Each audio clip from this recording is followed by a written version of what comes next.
tous, bienvenue dans cette édition spéciale consacrée à l'événement du jour. Une énergie libre, illimitée, bon marché et surtout non polluante. C'est un scénario de science-fiction devenu réalité. Grâce à une découverte, ou plutôt une redécouverte majeure. Les archives d'un génissaire mort il y a plus de 70 ans, Nikola Tesla. Elles ont permis à une équipe de scientifiques de mettre au point une énergie révolutionnaire. Vous allez comprendre pourquoi. Elle fonctionne avec une ressource disponible sur chaque continent, l'énergie dégagée par la rotation de la Terre. Accessible à tous et non polluante, elle sera très facilement exploitable puisqu'elle peut être diffusée sous forme électrique grâce au réseau de distribution actuel. Toutes les activités humaines du transport à l'industrie vont passer à l'électrique. Charbon, pétrole, gaz de schiste, ces ressources sont bientôt obsolètes.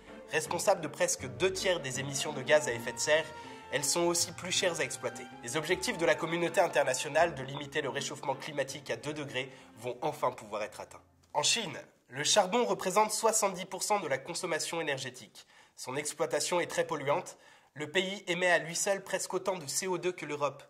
Les autorités ont d'ores et déjà promis la fermeture de toutes les mines et de toutes les centrales du pays. Nous retrouvons notre correspondant dans le nord-est de la Chine. Il est allé recueillir des réactions à Xingtai, la ville la plus polluée du pays. Alors, on dirait que le ciel s'éclaircit. Vous allez pouvoir respirer et enlever votre masque. C'est vrai, vous n'avez pas vraiment votre mot à dire. Parlons maintenant du pétrole. L'or noir assure 98% de notre mobilité et du transport de marchandises dans le monde.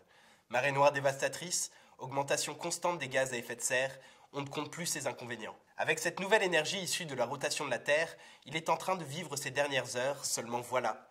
L'or noir est un pilier pour l'économie de nombreux pays, parmi lesquels l'Arabie Saoudite, premier exportateur mondial de brut. Le royaume pourrait bien voir son économie vaciller. Notre envoyé spécial s'y est rendu pour rencontrer l'un des magnats du pétrole. Vous rigolez ou quoi? Nous? Bientôt ruinés? Vous pensez vraiment que les gens vont s'arrêter de consommer? Le pétrole est partout. Il y en a dans les vêtements, les emballages, les jouets. Sans parler de la pétrochimie. Les engrais, les pesticides, les médicaments. Les gens vont pas s'arrêter de consommer. Business is business.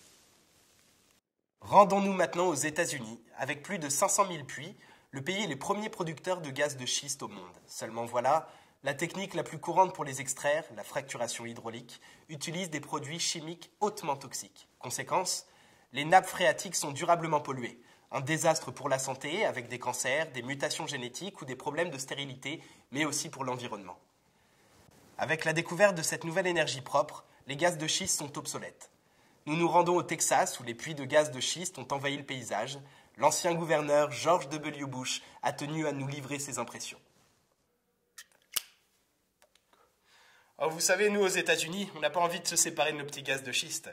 Comme le disait papa au sommet de Rio, le mode de vie américain est non négociable. Certains se plaignent que l'eau est polluée, que les gens sont malades. Moi, j'ai du gaz de schiste sous ma piscine et regardez. Jacuzzi. Après les énergies fossiles, revenons en France, championne du nucléaire avec 58 centrales et une électricité dépendante à 75% de cette énergie qui suscite tant de débats. Si elle ne dégage pas de gaz à effet de serre, elle reste néanmoins problématique. Le gouvernement a donc d'ores et déjà planifié son remplacement.